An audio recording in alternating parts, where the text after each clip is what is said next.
Hi, everyone. Thank you for joining us today. Today, we are going to be talking about graphic novels and delving into the social impact of graphic novels whilst we celebrate and explore the work of Philip Guston, whose art often traverses the comic format. So today, I am joined by two incredible artists who work within comics. I have Stella Murphy over here. And Clio Isadora over here. So to begin, could you both introduce yourselves and tell us about your creative practices, how you got started, what influences your work, and why you explore any specific themes within your work also? Well, hi, it's really nice to be here. So my name is Stella. I am an illustrator. I live and work in London. So I feel like I've been drawing as long as I can remember.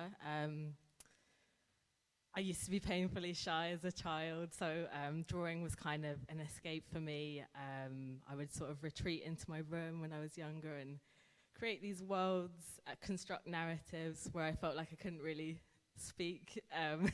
So yeah, this is still kind of a big deal for me. Still shy, but yeah, so it was kind of a way for me to express my voice. And so yeah, when I was younger, I moved about quite a bit as well. So drawing was this kind of constant that I had where I could, like I say, make these stories and things. And yeah, I guess the drawings themselves are kind of born out of anxiety is a lot of the theme behind them. So yeah, but drawing has always been something I've done. I studied graphic design,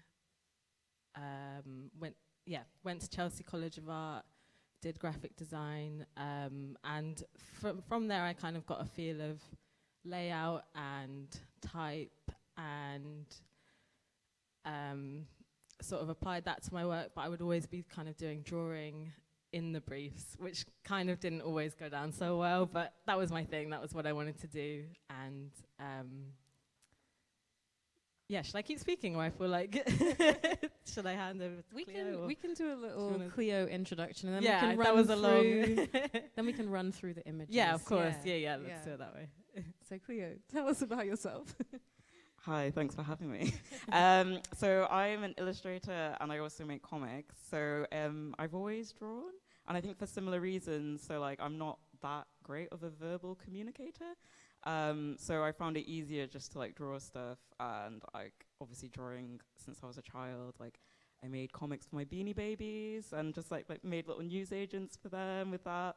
And then I kind of just continued it, and then I kind of knew I wanted to make comics. So I did a foundation in art and was like, I'm going to do illustration, but then ended up doing a graphic design degree for similar reasons, where it's like, I need to learn layout, type, and understand type, because I find type very scary, because obviously that can make or break things.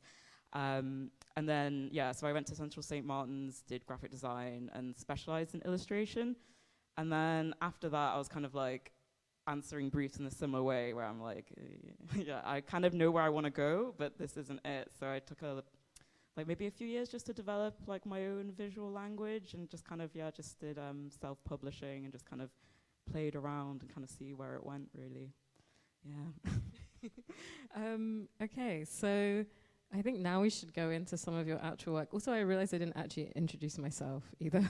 I'm Anu. I'm also a comic artist, a broadcaster. So yeah, it's really exciting for me to be talking to you two today, because I have a real appreciation for your work. Thank you. So yeah, Stella, should we get into some of the images that you've provided? Yeah, and sure. Maybe you can talk us through like the influences for them and the themes that you use within your work on a regular basis. Yeah, so if I just pull up the first image, so yeah, I guess this is kind of what I do.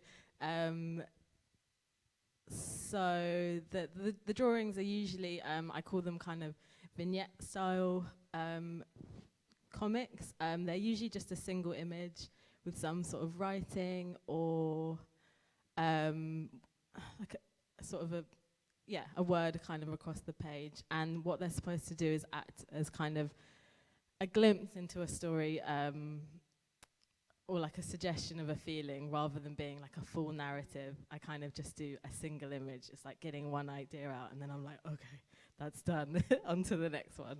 So yeah, I kind of work in like single image comics.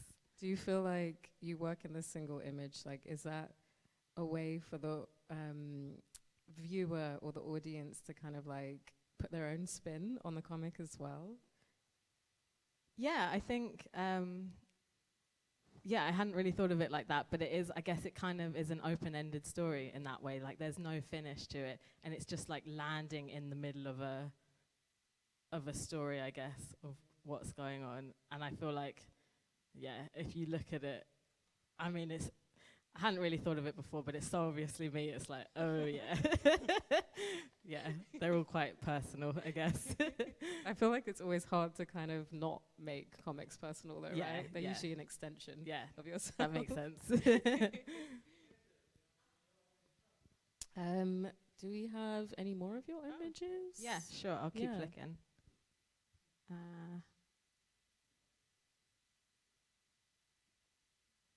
Yeah, so here's another one that's kind of, this one's a bit more abstract. It's kind of, I think this one was sort of a dream sort of scenario. Like, I have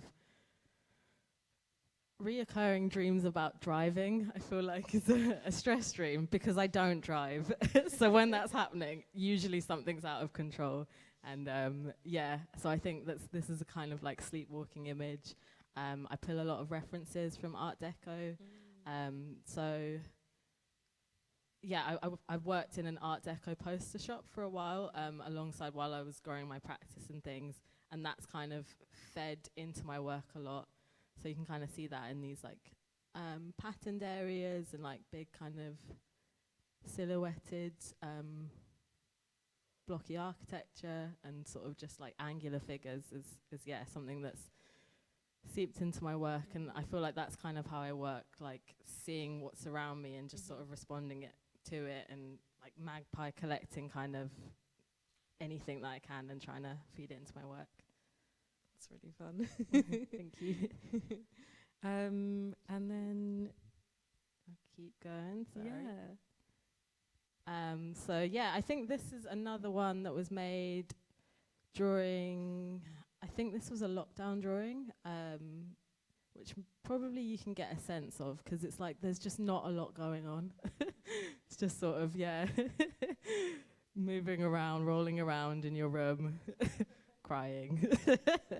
And again, so I'm borrowing a lot of these kind of comic book influences. Like, I love like retro sort of comic influences, like I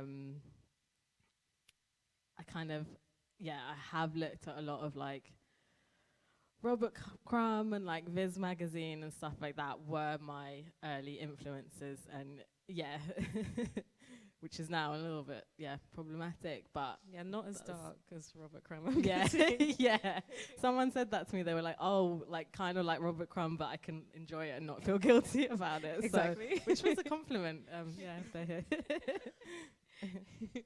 Okay, Clio, should we move on to you now? Yes, Do you have any more images, Stella? You might have more. Are there more?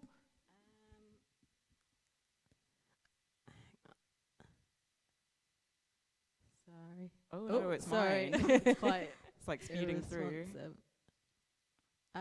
No, I think it's just on to you, Clio. Okay.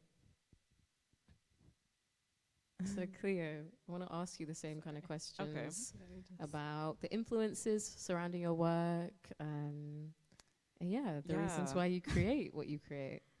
You probably wouldn't guess from this. So this is like some pages from my graphic novel, Sour Pickles, that I think came out in 2021 with Avery Hill.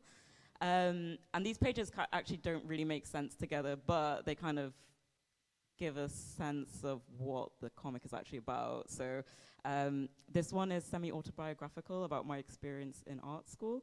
And this is the final year, so obviously there's a manic page about like deadlines and things that don't really make sense because you're kind of in your bubble. But then also this one is kind of just about financial realities if you're not from a privileged background. So you wouldn't guess from this, but I would say probably one of my biggest influences is The Legend of Zelda. This is completely different, but it's just because of how they do like character development and narratives. And like my favorite video game is like Majora's Mask, which is like all about the non-playable characters' dialogues and dilemmas, because I'm not sure if anyone's familiar with that game, but it's about the moon crashing down and it's going to kill everyone, and you've got to resolve everyone's personal dilemmas kind of as a side bit, but that's not the main objective. But it's really good for kind of how they did characters and like storytelling and how everyone's stories kind of weave together. So that's one of my biggest influences. But also, yeah, I just kind of really like deadpan comics and things that are kind of about real life.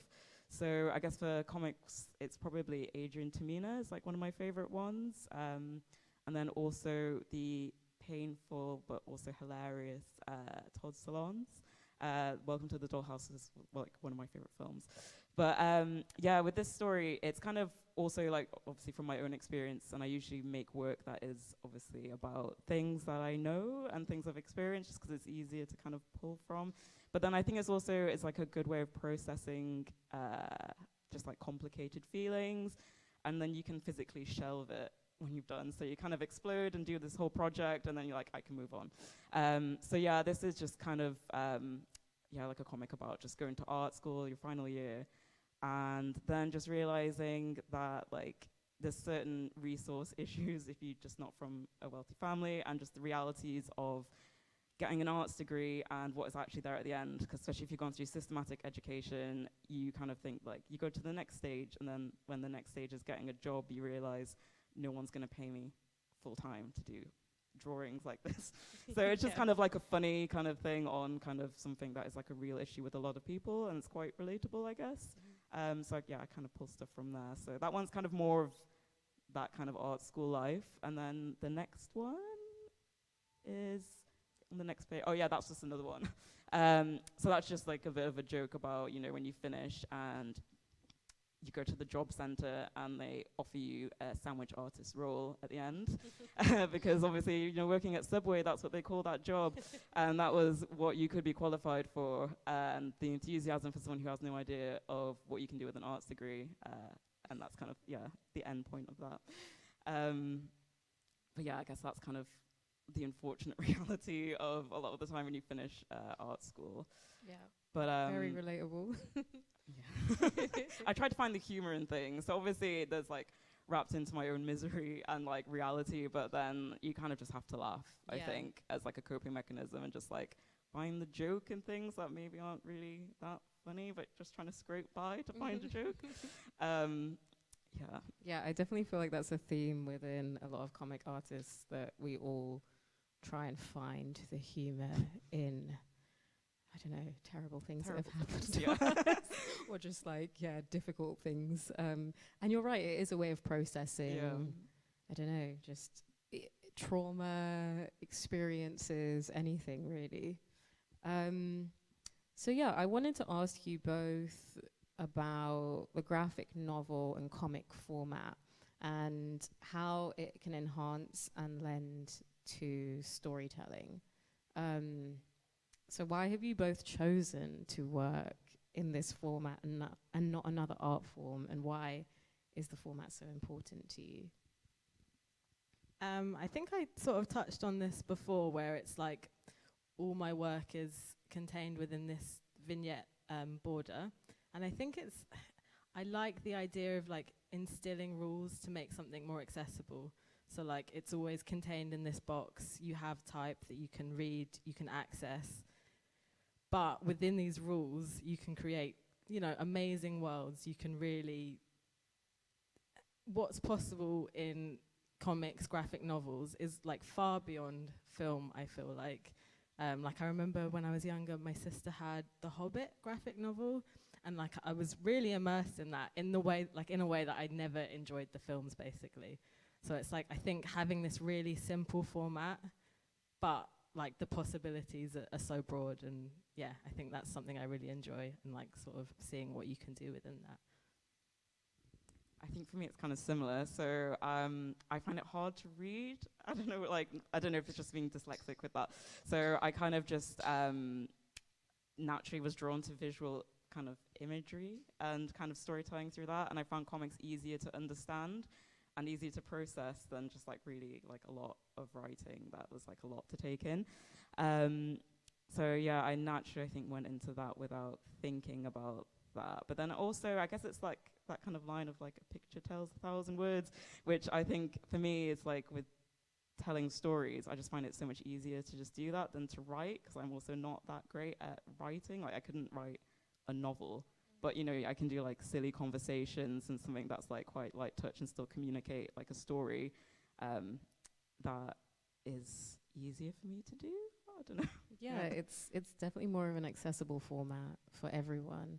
And also being able to like read things at your own pace. Like you said, it's much more expansive than a film because you can spend like 5 minutes looking at a panel, whereas you could not do that with a scene unless you wanted to like pause every second. Yeah, that's true. I hadn't thought of it like that. Like, there's so many frames, I guess, in a film. And no disrespect to directors either.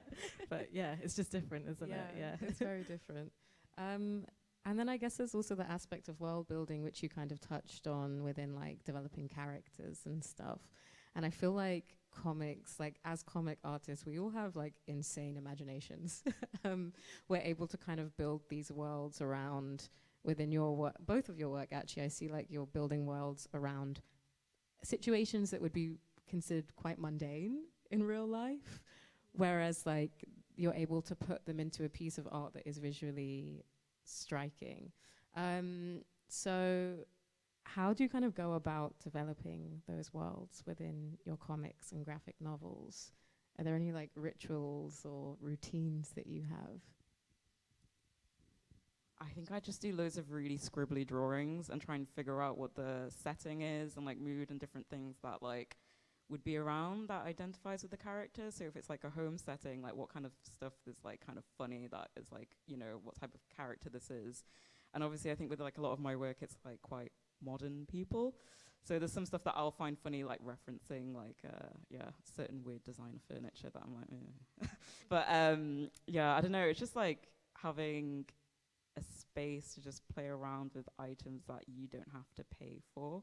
Because I've got friends who do film, and that is very expensive to world build and that. Whereas this, you can just play around, do something really scribbly, and then refine it, and then just I look at Pinterest as well to see like what kind of, especially for interiors, like how things look, and just reference it with something that's actually realistic. Because some of the places that I would draw, I've never been to. Obviously, some of them don't exist, but like for kind of things that are kind of outside of my kind of realm, for certain characters that aren't obviously related to me, it's just fun to just look around at nice images and then play around with that.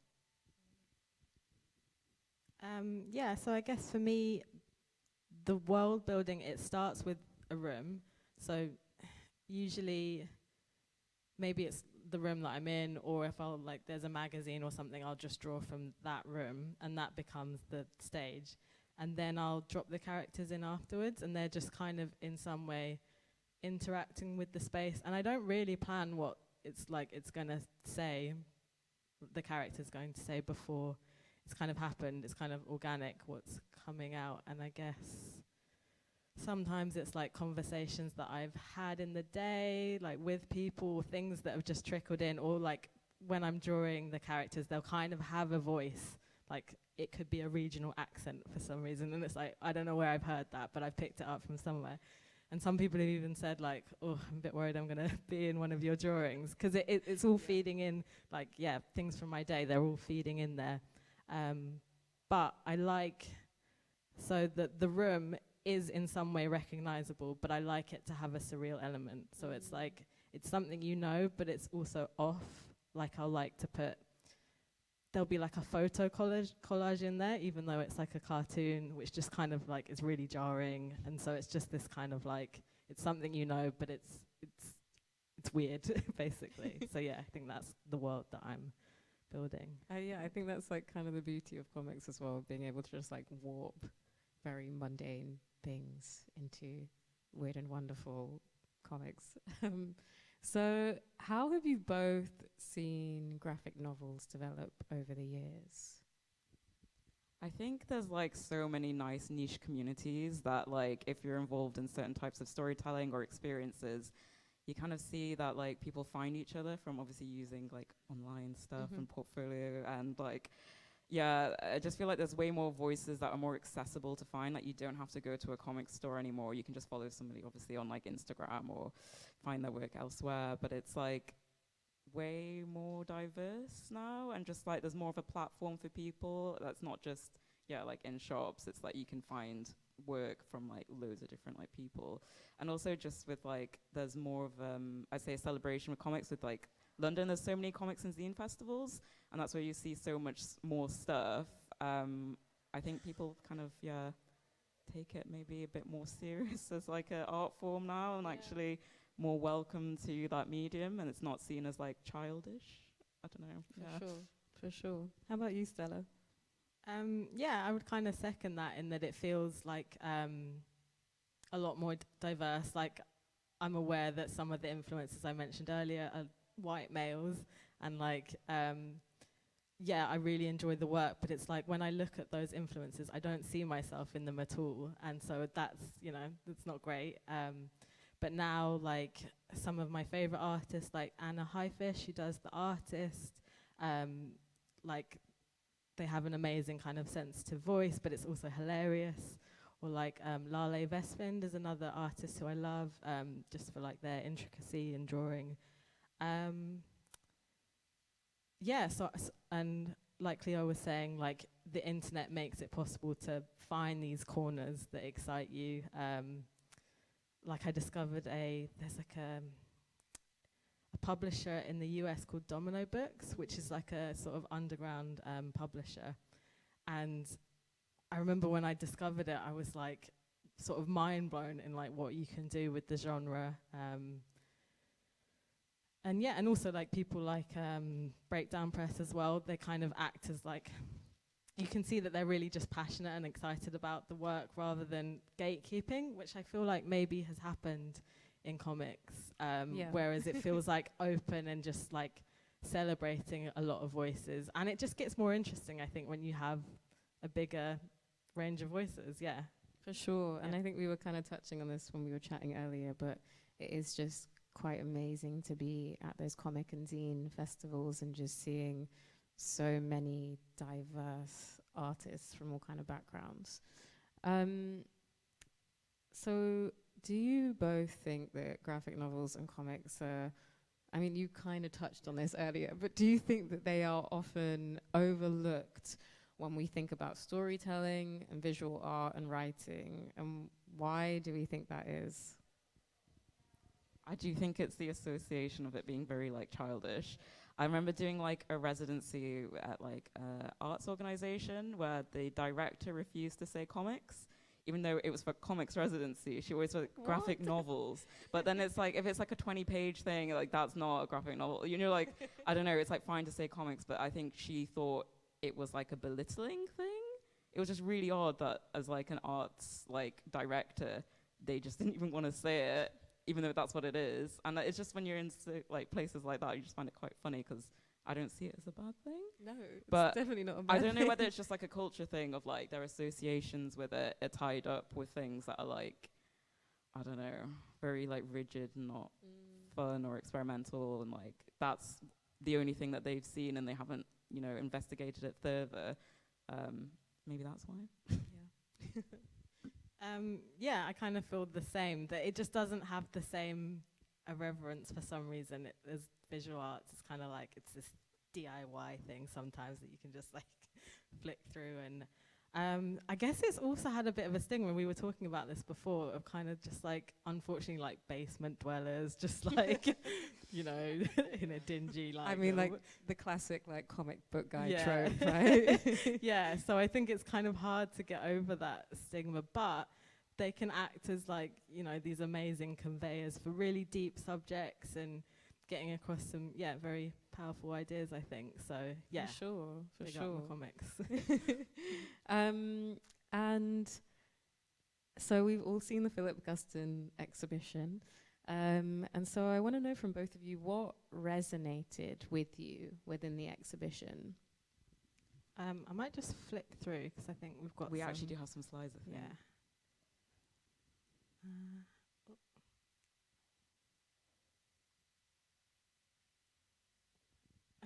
Oh yeah, so this is one of the first ones that I've picked out, and so it's the images on the left, and these ones really spoke to me because this was during Guston's kind of depression era, I think, and it's like you can see it in the work. He's just like compulsively drawing these like really sparse lines, and that kind of spoke to me. It's like this is a theme that I've had in my work. It's been ongoing, but it's like you have to keep doing this thing and you don't know why, but you're just drawing just to get something out. And yeah, I could really see that in the work, and yeah, it was just kind of touching. Do you feel like he was maybe going through a bit of a creative rut during that period? I mean, it's quite sparse. So yeah. Yeah, he's definitely getting something out. But then also it's nice to see that you have to go through those bits, because you can see him start to form his like the line work and how he simplifies forms and things. So it's like it's the whole journey, but for sure. And I feel like that's a journey that you don't often get to see. We're so used to just seeing like the finished piece or like the final form. Yeah, no, I want to see the downtime. Yeah, me too.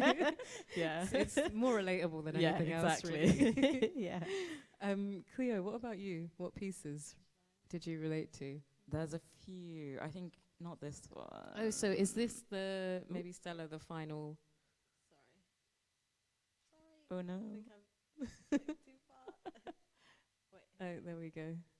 I think it might be the very last image. I think is the one that I really. So. Is it another one? Yeah, maybe it's the last one. I think this one really spoke to me because I feel like I'm someone who like rots a lot in my bed, and I really appreciate that someone would take the time to paint that.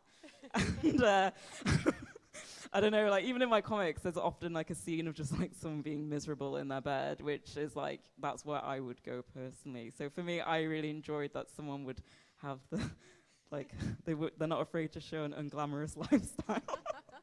And yeah, it's just really fun. Like I think that's the thing that I really like about artists that maybe I don't know if they don't take themselves seriously, but you know, for me this isn't pretentious. This is just like a very honest depiction of something that I think a lot of people would find kind of funny, but also relatable. I feel like most people at some point have smoked in bed with chips. I don't know. But yeah, I really like that piece. I feel like it also like really fits into.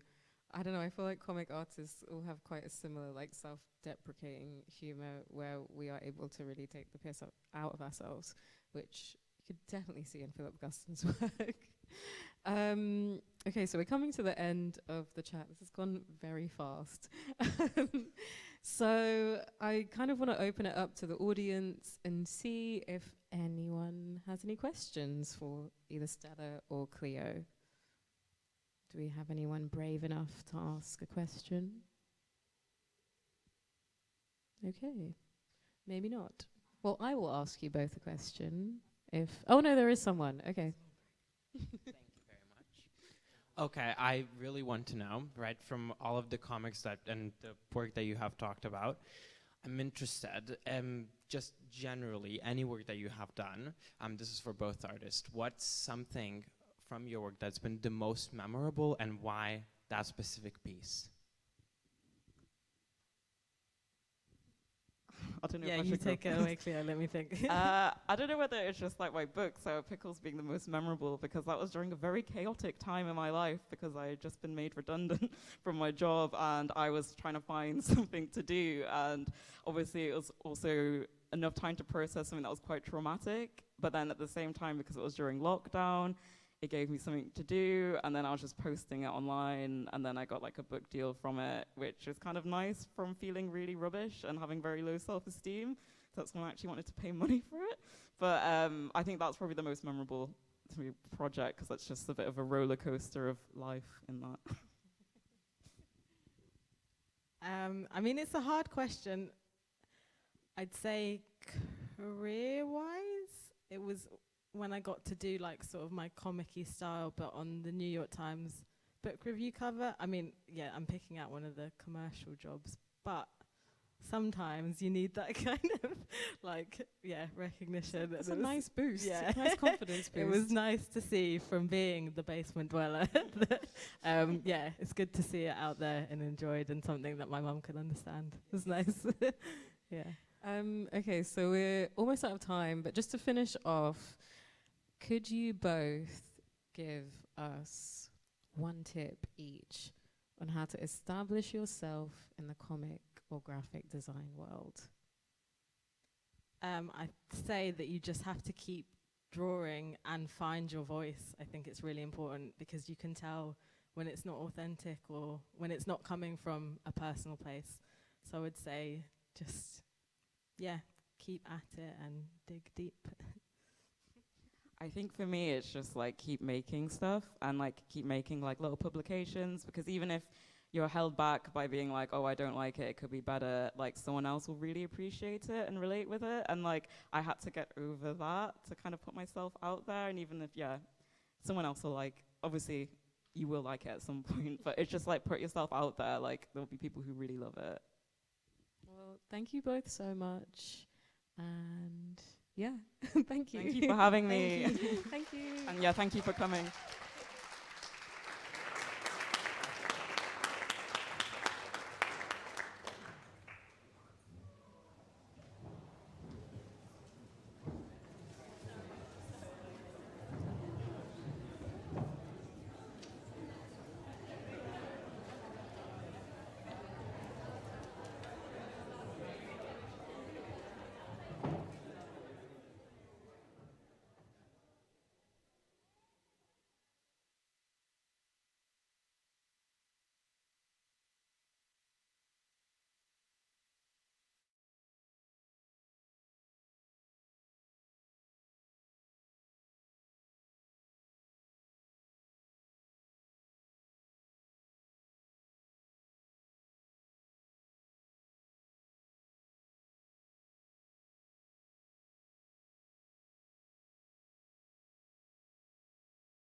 Okay, I think we'll start. Hello everyone, good evening, very, very warm welcome to you all. My name is Michael Raymond, I'm an assistant curator here at Tate Modern and co-curated the Philip Guston exhibition with Mike Wellen. And I'm very pleased to be joined here on stage this evening by artist and illustrator Blk Moody Boi, poet Andra Simons, and DJ, musician and producer Anja Ngozi. Thank you.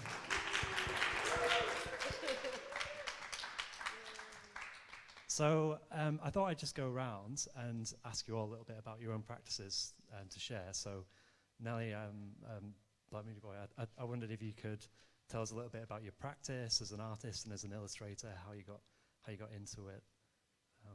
Yeah, so I'm Blk Moody Boi, but my name is Nelly.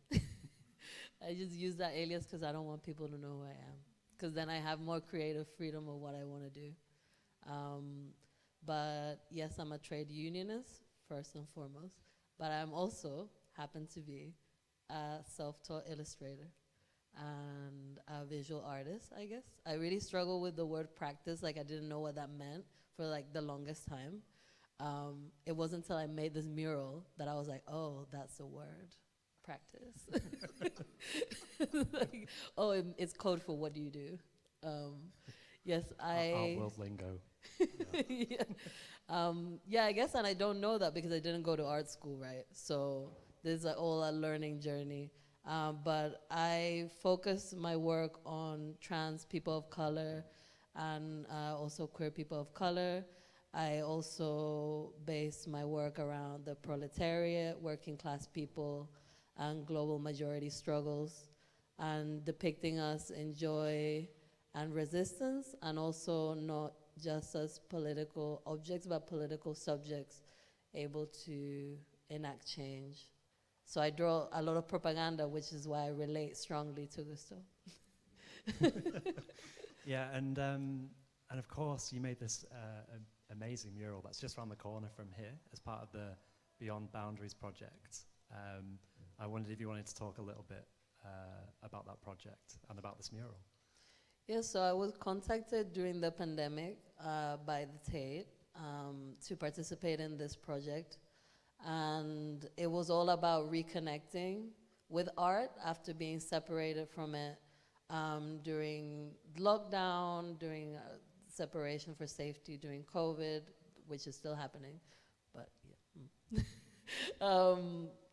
So I was asked to do this exhibition that was very interesting because it's outside, so it's not indoors, and the idea was like for it to make it accessible to the public to be able to go see it. But when I was asked to do this, I couldn't even think about the idea of going into a museum when so many of my kin, so many of my comrades who are trans people of color can't even leave their house safely, let alone think about going to a museum because they can't even wear the clothes they want outside without feeling unsafe.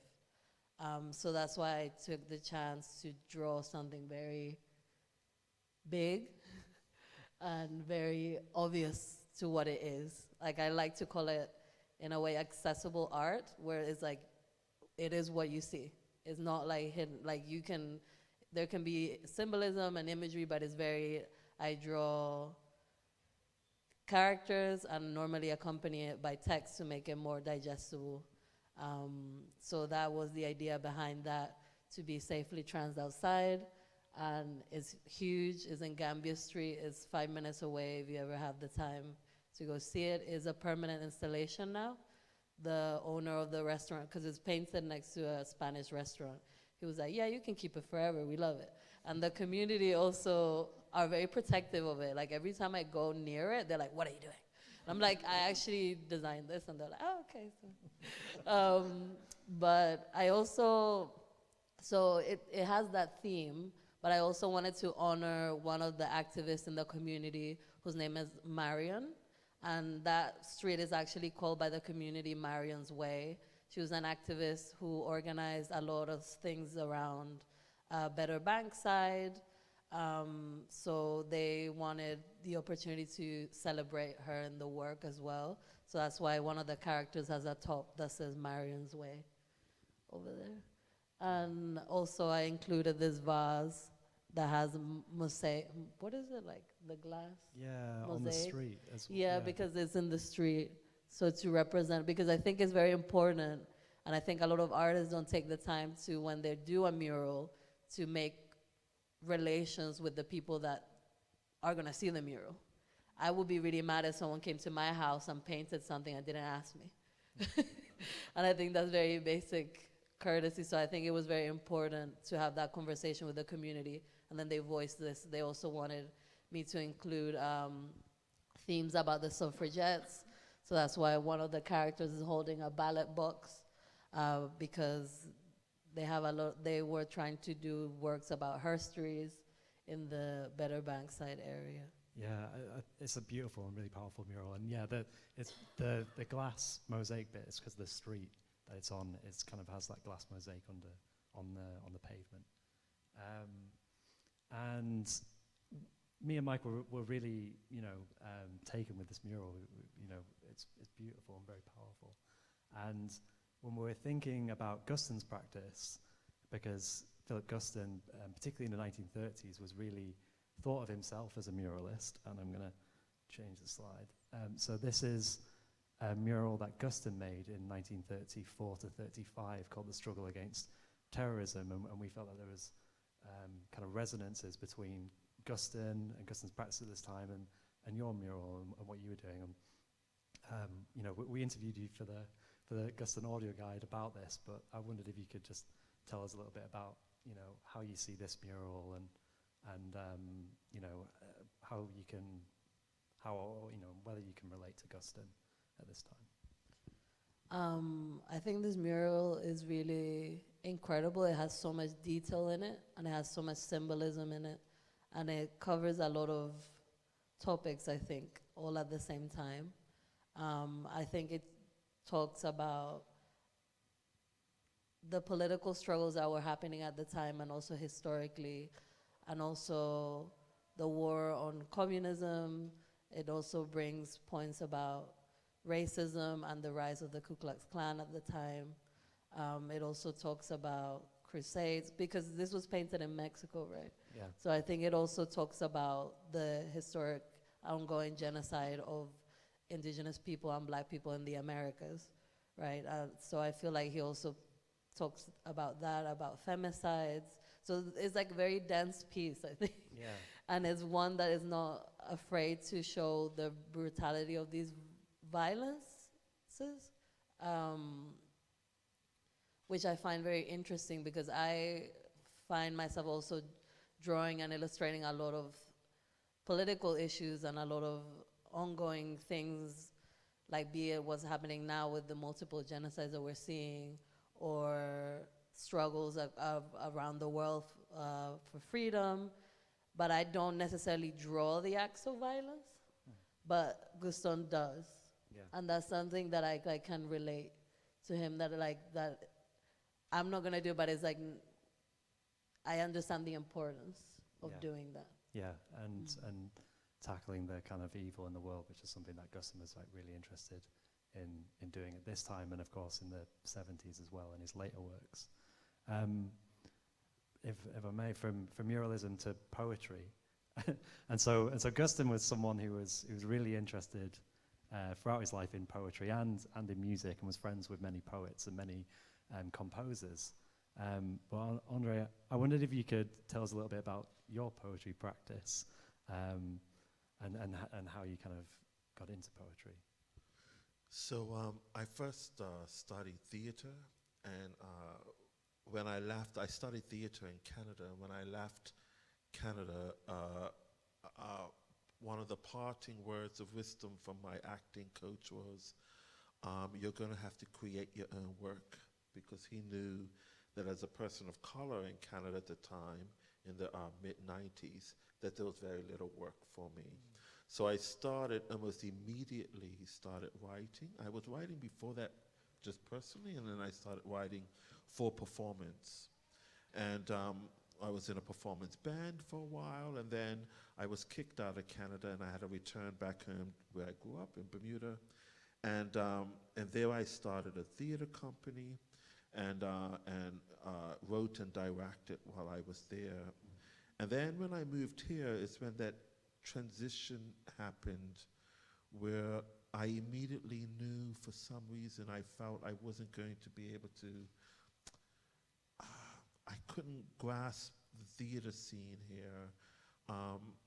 And so I was continuing writing, and then the writing became paramount. It became the sort of what I was focusing on. And then throughout my time here, I have been able to blend the form of playwriting with poetry, and that's sort of what I've been working with at the time. So working with character, mythology, personal, creating personal myth, a lot of callback to home,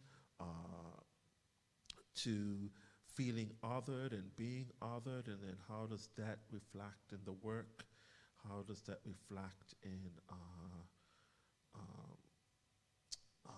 the characters I may write about, or the other me in another dimension beside me, and how does that manifest? Yeah. So that's sort of Yeah. where I am now. Yeah. And can I ask, when we approached you for this project, were you familiar with Guston's work, or was there something in it that you found that you could relate to, or how did you find that? So I was only familiar very from a distance, in that I knew the name, I knew several pieces, but I didn't know quite a bit. I knew his books, his books around him so really well.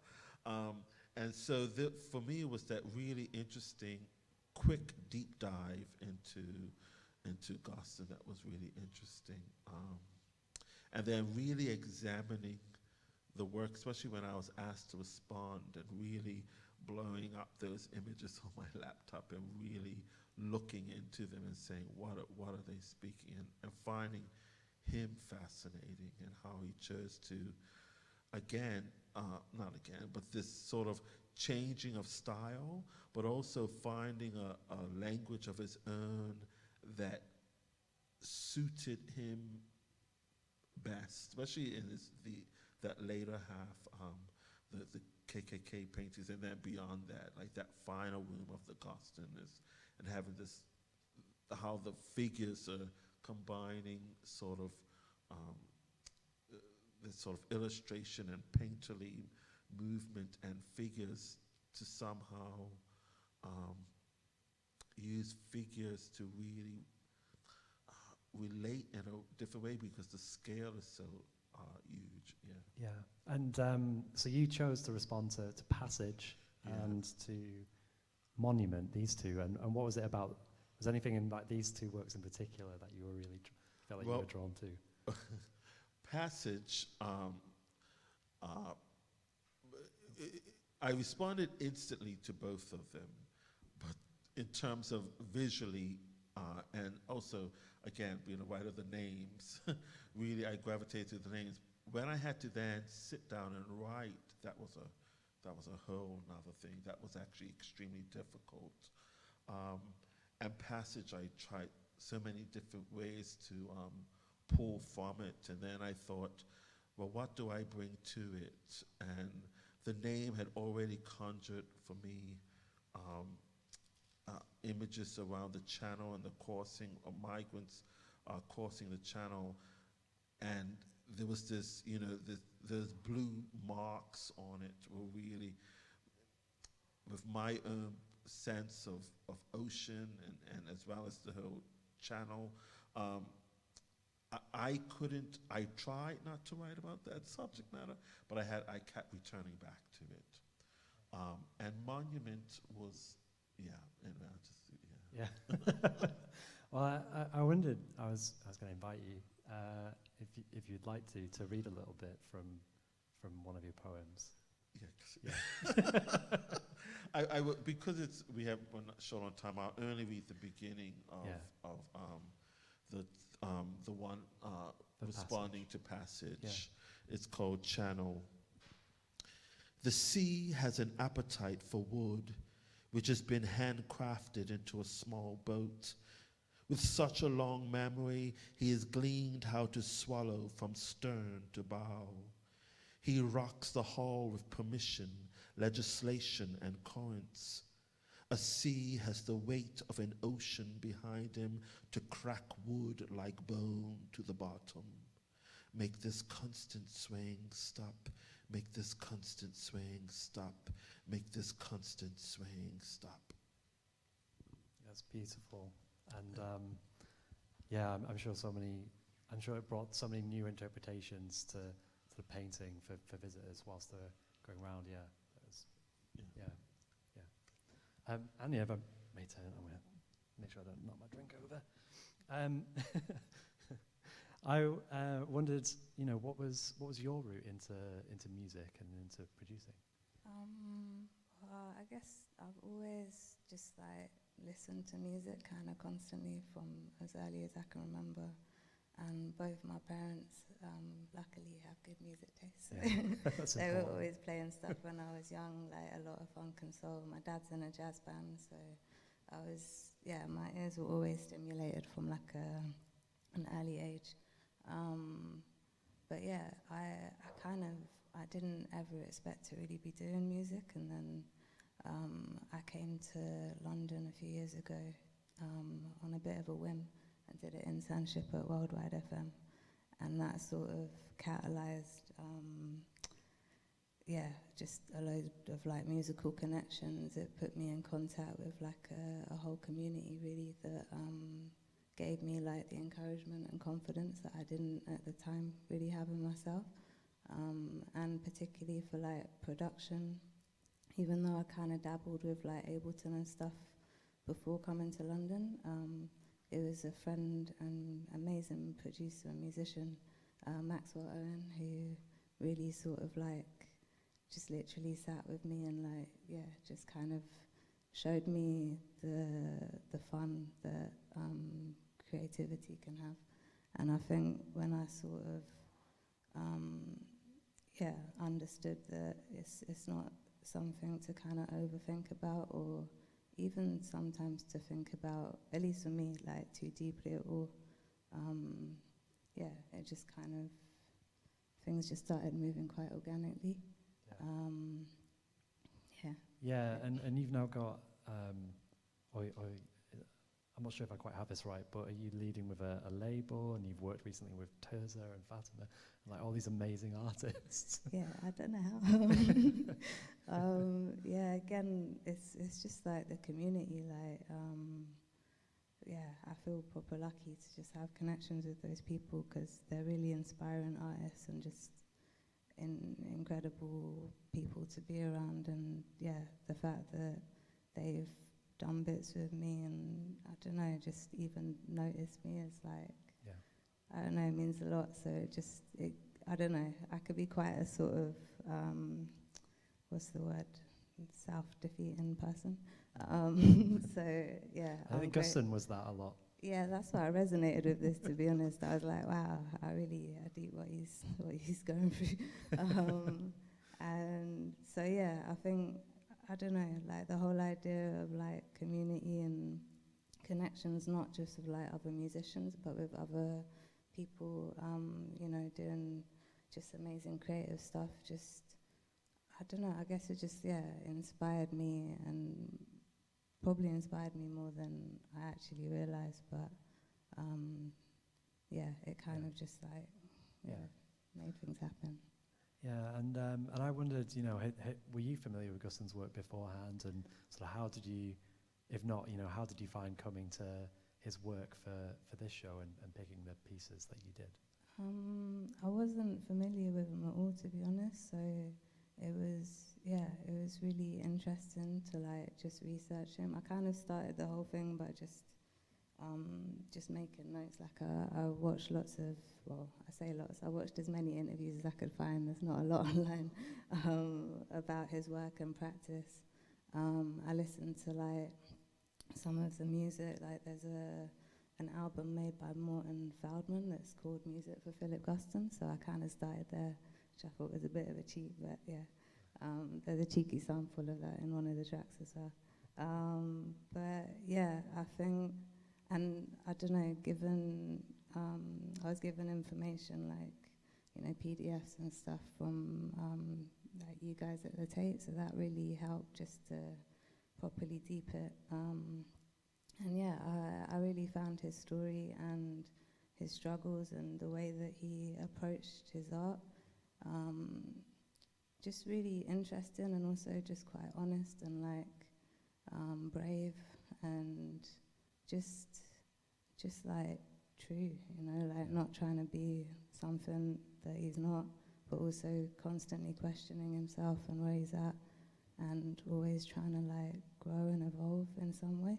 Yeah. And I think for me that's what real art is, like if you're not trying to, I don't know, like do things to really change or help the world, then I don't really feel like it's art.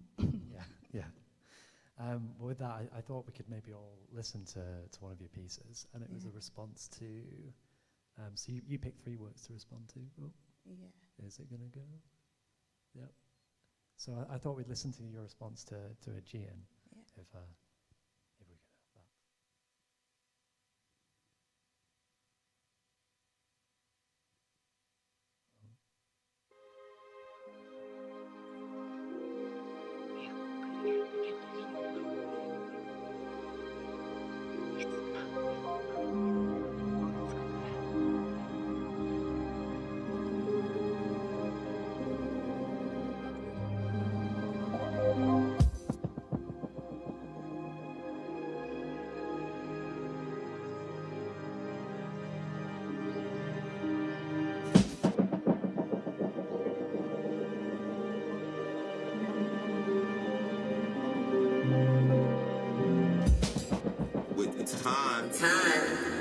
With time not being a linear thing, being circular. In a sense of a spiral being circular. You feel me? You feel me? On some Fibonacci sequence. On some golden spiral approach.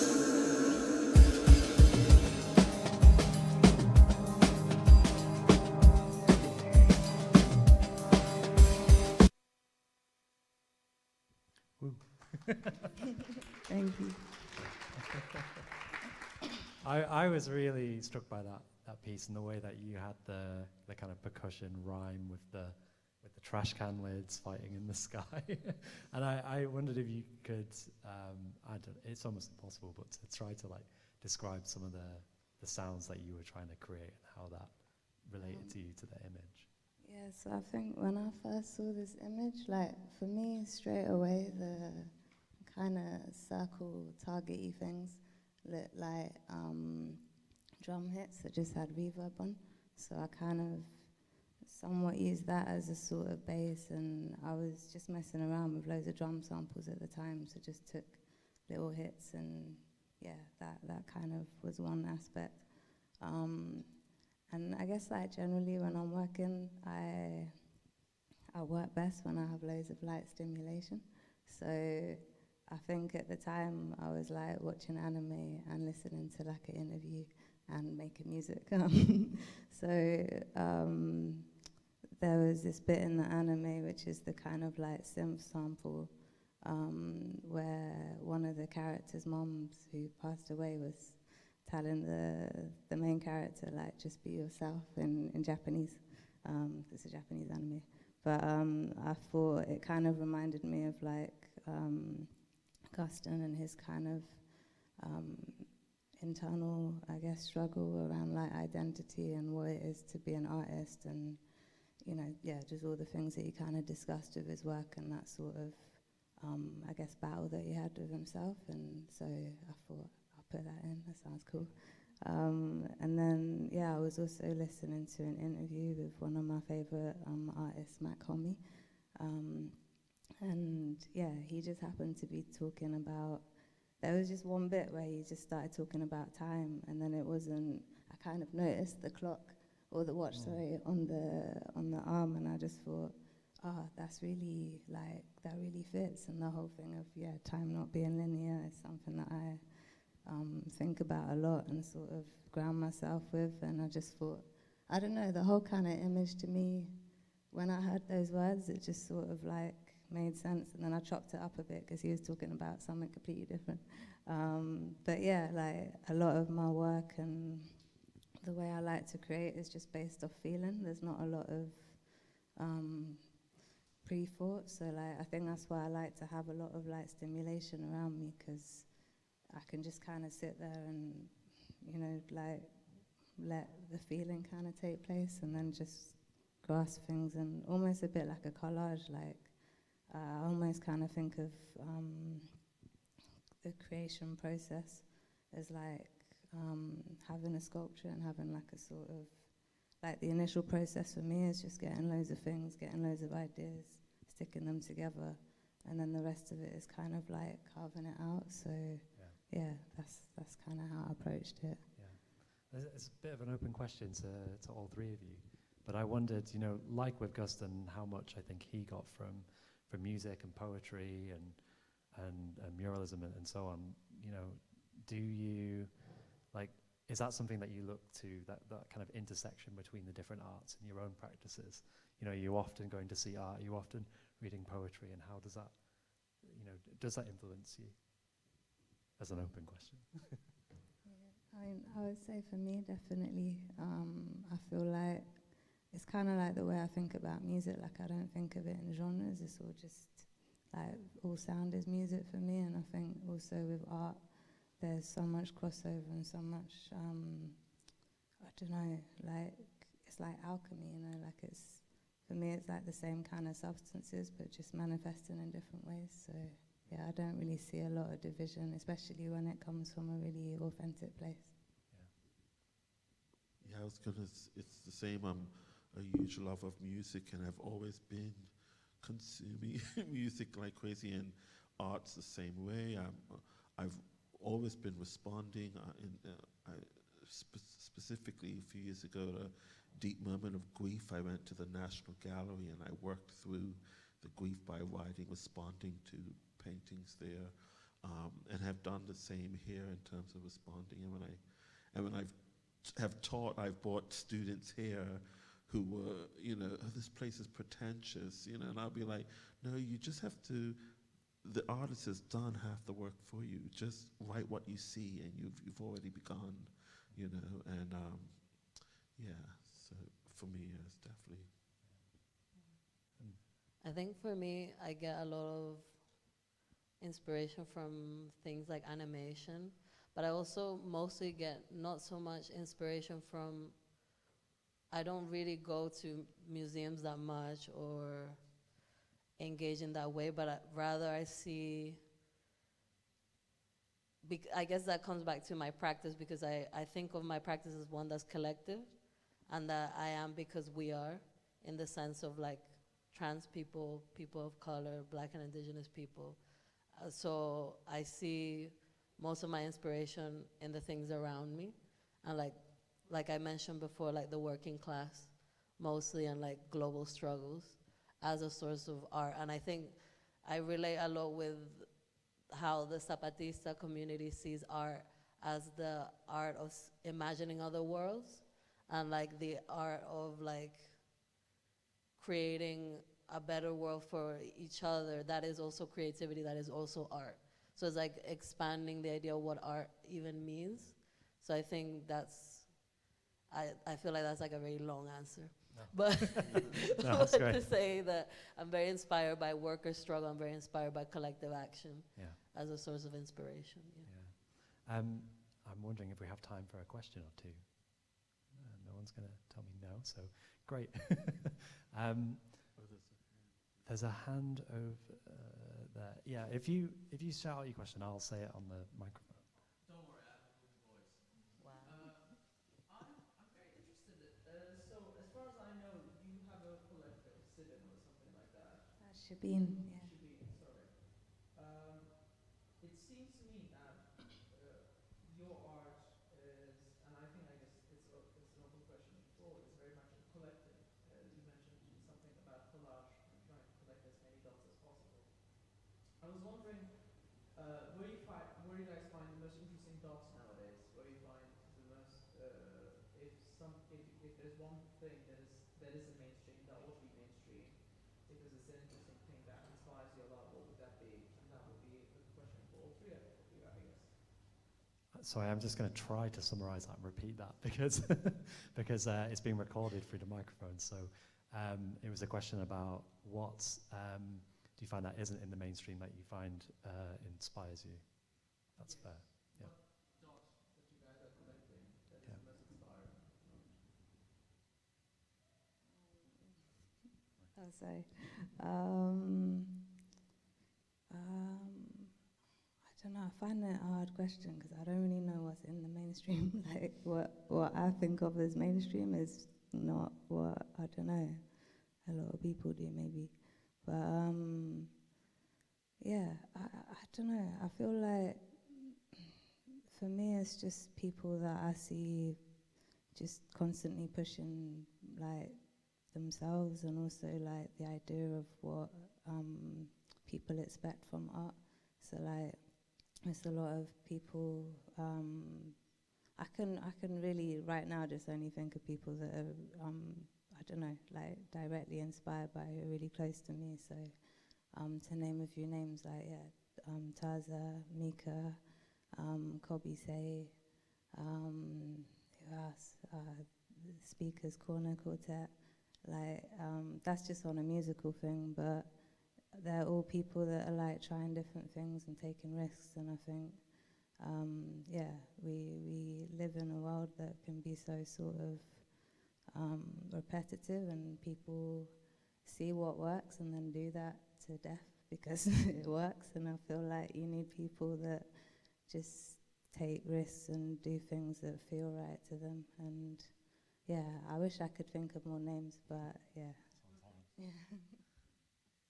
Anything to add? For me, I think it's just people, regular people, and their stories, their secrets, the things. Right now, I think many of us are afraid to speak or voice opinions, and I think that's not, what you truly think, and what the person next to you, the person on the bus, or the elderly or the young, and what they think. That for me, I mean, that's the actor in me that wants to know those stories. So that's what inspires for me, is that what do I hear in those stories that is both familiar and unfamiliar?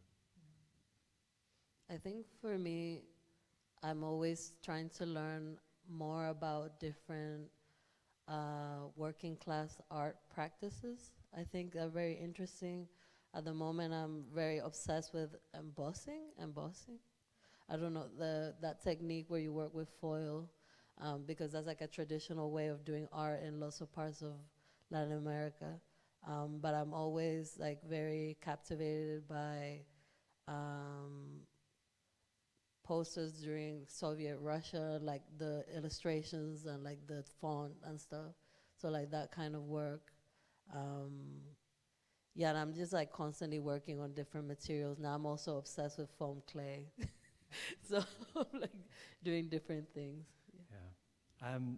I'm really sorry because we are completely out of time. But I think we probably will all still be hanging around if anyone's got desperate to ask us a question after this. But before we go, I just wanted to say that we are trialing these really exciting live interpretation events in which you can see Anja, Andre performing, and Blk Moody Boi, you're running workshops as well in the exhibition space for Guston. The next one is this coming Friday, so a week today. And there are a number of others throughout the course of the exhibition run, which is until the 25th of February. So please, if you want to come and see, this is a little taster of I think what's live and in the exhibition space. So thank you all again, and thank you everyone.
Hello.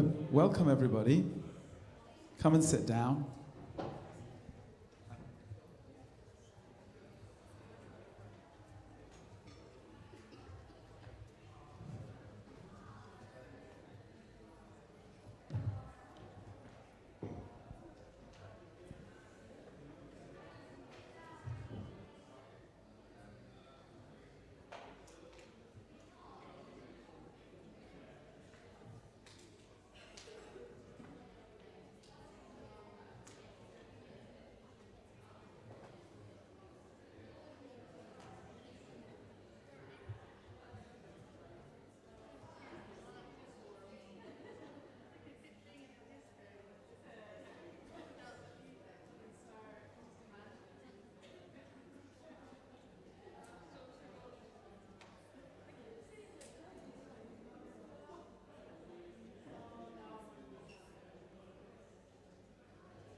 Okay, welcome everybody. Thank you for coming. Can we put, well, Miriam, your mic will come on in just a second, I'm sure. Hello everybody. My name is Alex and I'm here with Miriam tonight. Thank you all for coming for this talk. We're going to be spending a little bit of time talking. We're going to be spending a little time listening and sharing about the incredible work of Philip Guston, and specifically with a focus on his Jewish heritage and his Jewish identity.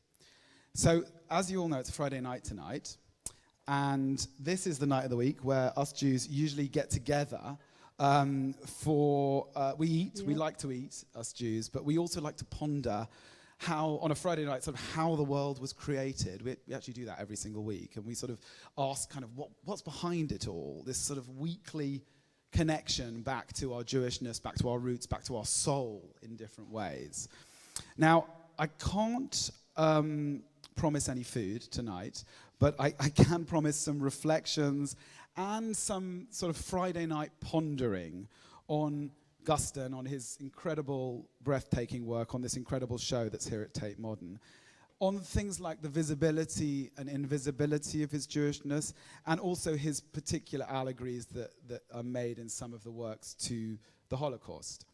I'm also hoping this is going to be a chance for us to start to understand his work in a way through the idea of the soul, which we were just talking a little bit about, which in Guston's case I think could be really humorous, sometimes maybe grumpy, but which was most definitely Jewish, whether it was always visible or not, and we'll talk a little bit more about that. And there are two amazing people who are here to share some reflections. One here is Miriam. What we're going to do is we're going to hear some reflections first, and then we're going to have a little bit of a chat, and then at the end we will open up for questions, but also I really want to open up for responses as well. So if you've got things that are coming up, things that you want to reflect on, please, we really welcome you to share that. So this is Miriam Elia, a visual artist and a broadcaster. She makes short films, she makes animations, she does work for the radio, and she makes illustrated books. Some of you may know her best for her art book, which is called We Go to the Gallery. I imagine they stock it here, which sort of grapples... For many years. For many years, which sort of grapples with contemporary art in a rather humorous way, which is sort of what we hope to be doing tonight. And yeah, that's Miriam. We've also got Dee here, who is signing for us. So thank you very much, Dee. And first up, we have the rather wonderful writer and curator Andrew Renton, who some of you may know and is a professor of curating at Goldsmiths. And we're really, really pleased to have Andrew contributing this evening, but he's not here on the stage, and that is because, somewhat ironically, it is actually Shabbat tonight, and Andrew keeps Shabbat, which means he can't travel all the way here to the Tate Modern. Yes, it is slightly ironic, but we are very happy to say that he has made a video earlier on in the week, and that is what we're going to be showing tonight. So over to Andrew to introduce us to some of Philip Guston's works. Thank you.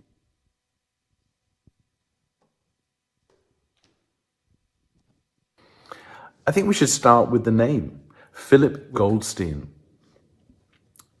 It's too Jewish. And early on, 22 years old, Guston decides to change it. But what kind of name is the new name that he adopts? Guston. It's a name from nowhere. It's a name without origin. But it's a conscious uncoupling from a whole series of burdens of heritage, if you like, that he's actually choosing to develop some kind of autonomy for himself as he moves through the world. Nevertheless, I would argue that Guston's Jewishness is woven through all his practice, in some ways explicit, in some ways occluded. I'm going to look at 3 paintings just to try and understand this. First of all, a painting from 1945, If This Be Not I. It's a key painting, but there are ingredients in the painting that would indicate elements of his youth, certainly a kind of a scene that we might want to sort of refer back to Guston's own life. Look on the left-hand side of the painting. There's a figure with a striped pajama top. Think about this. 1945, Guston is looking in the newspapers and seeing imagery that's coming out of the concentration camps after the war. It can't not be alluding to that. Similarly, there's another striped garment on the other side of the canvas, and that is worn backwards, interestingly sort of starting to look like it's being worn over the head, and for me that might even also have a doubled layer of reference, and that might be the talit or prayer shawl that's worn in morning services every day. But there's another layer to this that's maybe fanciful, but it seems to be perhaps a metaphor that we can carry on all the way through Guston's work. I wonder if this scene is in part the festival of Purim. In Purim, the story is of Queen Esther, who disguises her identity in order to save the annihilation of the Jewish people. We celebrate it today by also adopting disguises, fancy dress, masks, and it's the only time in the year where the Jew is perhaps commanded to not be themselves. And I wonder whether this is the starting point of Guston's anxiety of identity, where we see later in the hooded paintings that's not someone else, that's Guston himself inside the hood, questioning where he might belong and asking himself where he might take responsibility. And I think it begins here. And it's interesting because we can go forward. There's that beautiful little self-portrait in the exhibition where it's sketched from 1968, and it's sketched out. But what you also see in that painting, if you look close up, is for sure that there is a painting underneath. And I don't think that's just painting over an old painting. I think that there's something to do with that layering. And that's always what's going on with Guston, that there is the surface of things, and then there is something going on underneath. But there are other moments where Guston's Jewishness is very explicit. I'm thinking about 2 paintings from 1978 where he really starts to be representing theological moments. There's the line, which is that extraordinary figure, the finger that kind of comes down from heaven to draw, well, a line. Now, we can think about that in godlike terms, but I think we also simultaneously need to think about it in terms of the artist creating an image. Because that line for me is like those line drawings that he worked on obsessively for a year before he was able to resume figuration in his painting. And then there's another painting that for me really is very telling in terms of its processes. It's called Scroll. It's from the same time as that painting Line, but it's very, very different formally. The scroll sits in the middle of the canvas. It's very loosely worked. And there's this big, murky, wet mass of paint that's going on the surface. Now, I think that this isn't just about a Torah scroll, but I think it's about the whole process of creation. There's no way that Philip Guston didn't know a very important saying from the Zohar, which says as follows, that God looked into the Torah and created the world. So what I think we have here is the processes of creation being acted out, being represented here. Creation in Genesis isn't just creating something out of nothing, but it's perceived as a kind of separation, a distinguishing of elements in all of the chaos. And that, for me, feels like what he's talking about here. Not just in terms of the subject matter, but actually in the very processes of making a painting. I think that Guston was never really comfortable being an abstract painter, and he's always feeling a kind of tension and a set of other responsibilities that finally emerge in those paintings in the late 1960s. And this painting from about 1978, it's called Friend, to MF. And that MF is Morton Feldman, who was his closest friend, confidant, and ally as he made his paintings. And they had the most extraordinary, heartbreaking falling out at that moment in the late 60s when Guston is trying to create his new figurative paintings. And it seems to me that the falling out is a kind of falling out that only brothers could have. It's intense and it's emotional. And for me, perhaps the most emotional thing about this is that, first of all, this painting is painted after they haven't seen each other for a decade. And also by return, Feldman writes a huge 4-hour piece of music for Guston after he passed away. But when Guston passes away, it's Feldman who comes to the funeral and recites Kaddish for his friend. And that seems to be an extraordinary recognition, not just of the importance of their Jewish bond, but that they remain united through that affinity, both in life and perhaps quite movingly in death. Thank you, Andrew. Yes, thank you. Wow. Yeah. Lots to think about a lot there. And yeah, it's a shame that we haven't got Andrew here to draw further on some of those things. But we have got you here. Yeah, I know. The Jew that broke Shabbat. The Jew that broke Shabbat. I have the second Jew here that broke Shabbat as well, which some of us do. So I think, I did do Shabbat, so Shabbat Shalom, everyone. Yes. I did do it. And then put my kids to bed and then came here. Yeah, exactly. My double life. Your double life.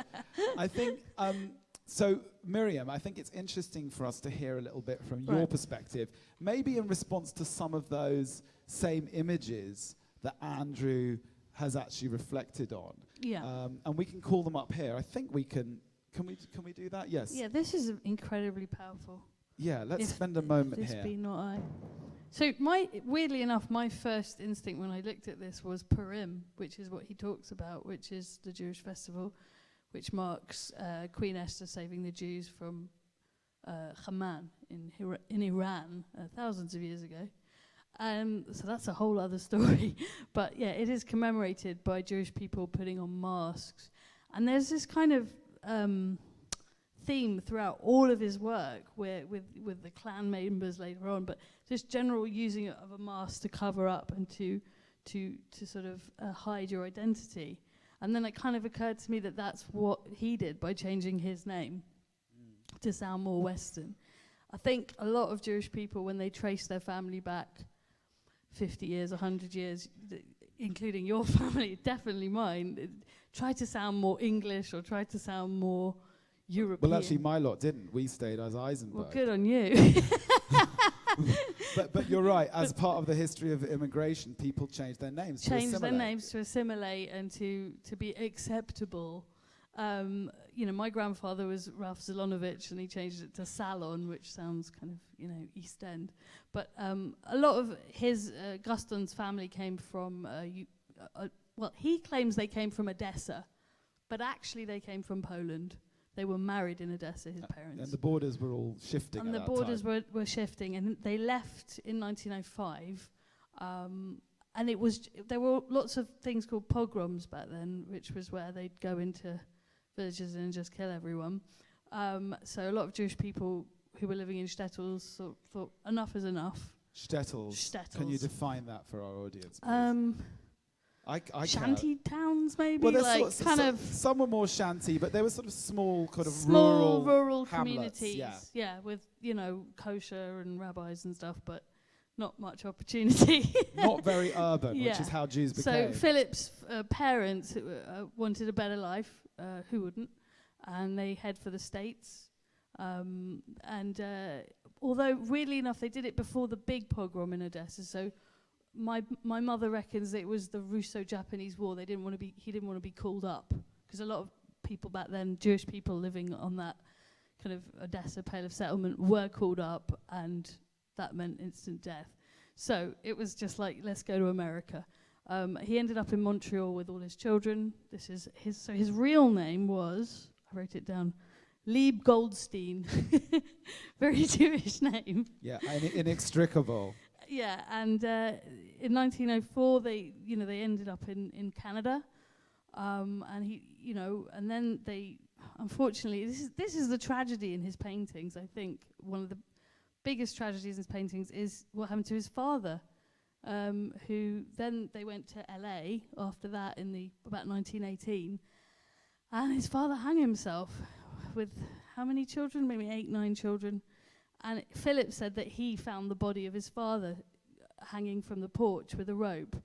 But the mother said that she found it, but they say that maybe she just said that because I heard that it was him, and there was also an incredible fixation on the rope. On the rope, which is all the way through all his paintings, is this rope and this kind of sense of torture from that moment onwards. Here's the scroll. This is right at the. We go right to the end. So Philip had a very religious education and went to a cheder as a child. What's a cheder? Does anyone know what a cheder is? One person. One person. Okay. So a cheder is a school where Jewish people learn about Judaism. Kids. Kids, yeah, they learn their alphabet, so they learn the Hebrew language. They learn all the stories in the Torah, so you have Genesis, Bamidbar, Vayikra, Bamidbar, Devarim. I could go on, but it's all about creation. There's lots of books. Moses, the Ten Commandments, the whole concept of chosenness, everything. But Guston attended a cheder in his youth. Yeah, but all the way through. So it wasn't just like, didn't know anything about his Judaism. He knew a lot about Judaism. But he, like a lot of young Jewish modernists, I suppose, rejected it. And in New York, moved to New York when I think he was about 18. Yeah, and they wanted to be artists. So that was a whole new direction for him. Considering we've got the Torah scroll up here, can you just... But this is important, because what I'm saying is that the admission of the Torah scroll, it's kind of, what you were saying earlier, it's kind of inscribed in him. He knows this thing. You can't run away from this knowledge. It's within him. It's spiritual knowledge. It's kind of deep in the soul. It's deep in the soul. And towards the end of his life, even though he's led this completely apparently secular life, he asks for Kaddish. He starts drawing icons of his early Jewish, of Judaism, of the whole concept of Torah and Ten Commandments and all of these ideas. So he's very much, it's like, he's kind of conflicted. But that's what makes his work so interesting. And like so many Jews, particularly living in New York at that time, can you just say a little bit about the story that you were telling me before? So about this is the very Yom funny. Kippur? So Philip Guston actively rejects his religion, but then he meets up with all these other famous artists like Rothko and Klein and Pollock, and on specifically Jewish days, they meet up and they have, Yom Kippur meal, which is obviously totally transgressive because you're not supposed to eat on Yom Kippur. I think you said that they actually they ate prawns. had shrimp. They had seafood. They probably pork. I don't know, but they did it. He did it to mark these occasions. So that's really funny, because if you didn't care, you just wouldn't mark anything. But he really did care, because he made sure he's with other Jewish people on a religious day doing the opposite of what he should be doing, which is hilarious. But he marked that his entire life. And he got very, very angry, even though he presented it as a joke. He got very angry if people didn't turn up or didn't take it, come along and take it seriously, even though you were eating on Yom Kippur. That's very interesting to me. That conflict is amazing. I just want to pick up on the joke thing, because he was, by all accounts, a humorous individual, and there are definitely resonances of humor in his work. What I'm wondering is whether you think that humor is in some way Jewish humor. Well, it's not like you're. How can I put it? I mean, I was trying to explain to you earlier. Like, Judaism is the most iconoclastic. It's the oldest iconoclastic religion in the world. In that we're commanded not to have any fake idols, not to make a graven image, so not to worship a person, a painting, an idol, anything. So with humor is a power to satirize and to subvert and to laugh at. So it kind of becomes part and parcel in what we're doing. We're constantly mocking things because we're constantly taking it away from the realms of of the high, and that's part of the spiritual process, I suppose. So I think that the humor within Judaism is totally integral to it. Because I'm always scared of when I'm in a room full of people and they take something incredibly seriously. Like, you have to be able to play with things all the time. That's part of Judaism and part of the kind of discussion and debate within it all the time. That's what I like about it. Fantastic. Yes, the hand that comes down from heaven and draws a line. That line, though, I think is a moment for us to extend a line from here on this stage. In fact, extend a few lines out to you in the audience. We have only about 5 minutes. That was so quick. It does go quickly. Time does tick. I had so much to say. And I just think there's a couple of options. People could ask a question, but also I really am aware that there are people in the audience here who will have their own responses to the work, who may have reflections or ideas about Guston and his Jewishness. So we welcome that. If there's anyone that would like to share something or ask something, the space is open. Someone's got a microphone somewhere. Hands up, please. We have someone at the front here. Rachel. Yeah, there may be other people. Thank you. So Guston was part of a whole milieu, wasn't he, of artists who were Jewish, who turned to abstraction after the Second World War, or before the Second World War. And I guess I've always understood the abstraction to be a way of being kind of Jewish without being visibly Jewish, for all sorts of complex reasons that I won't go into right now. But I guess I wondered if you had any views about why he turned away from abstraction. I mean, there's the obvious formal reason, but I just wondered if there was a kind of I actually wrote that Jewish down. reason. He says he got sick of abstraction, and he said there is something ridiculous and miserly in the myth we inherit from abstract art. The painting is autonomous, pure, and for itself. And he wanted to, quote, to tell a story, to bring it back to something that was relatable. Yeah, because in some ways there's a very strong link between the work he did before he became abstract and the work afterwards. Yeah. So I had assumed it was that, but I wondered whether there was a kind of it's almost like he went through one of his own machines. That's interesting you bring in that early work. In the talk before, they were showing the extraordinary mural that he'd done in Mexico, which of course is so relatable. And then this relatability comes back in the later work, of course, albeit with a lot of space and room. Is there anyone else that has a reflection? Yes, there's someone over there. Welcome. Hi. Hi. I am interested in the concept of having representation, and so I kind of want to ask you guys, as Jewish people, how has an artist like Guston affected your kind of relationship with Judaism or your identities, etc.? It had one of his first shows was at it was back in 2002, I think, at the where was it? It wasn't here. It was I was about 12. How old was I? Maybe it was the Whitechapel, but the poster was his self-portrait in Klan, and I just fell in love with that image and I had it on my wall as a teenager for many years. And it kind of, I didn't actually realize this is true until much later that he was Jewish because he had the name Philip Guston. Same. Yeah. I didn't. Yeah. I just found his work extremely brilliant and I mean, you don't see humor in it, but I found it extremely funny. But maybe that's my dark sense of humor, and I'm not sure why it was so strong to me, but it really was, and it really reached me, and I always looked at it. But yeah.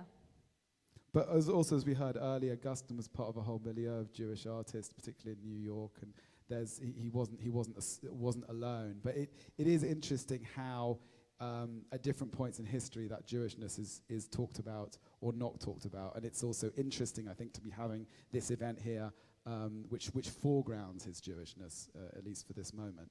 Although he addresses it as well, particularly in his later work. Oh, for sure. Rachel, Rachel wants to say something else. Sorry. I'm going to come and bring this. No, go for it. I mean, for me, I was very aware of his Jewishness, and I think seeing these kind of Klan figures, for me, was a really strong signal about his fear of the Klan as being anti-Semites and obviously racist as well. So I think for me, that was quite a kind of key signal, and that's what first alerted me to it. And I kind of felt that fear myself. Well, he grew up around that in 1920s LA, so it's interesting that he had a kind of first-hand experience of it in terms of what was surrounding him. And what I really like about him is that he is confrontational. He does take on things in reality, which I think that's why he got sick of abstraction, because he wanted to bring it back to his own experience and what he could record. Maybe. Yeah, it is, of course, intensely political work. Yeah. I think we have come to the end. They're very strict with when this has to end. But I hope some of these reflections have cooked some stuff up for you, opened out some new resonances. And thank you all very much for coming. And thank you to Miriam, thank you to Andrew, thank you. And thank you to Dee.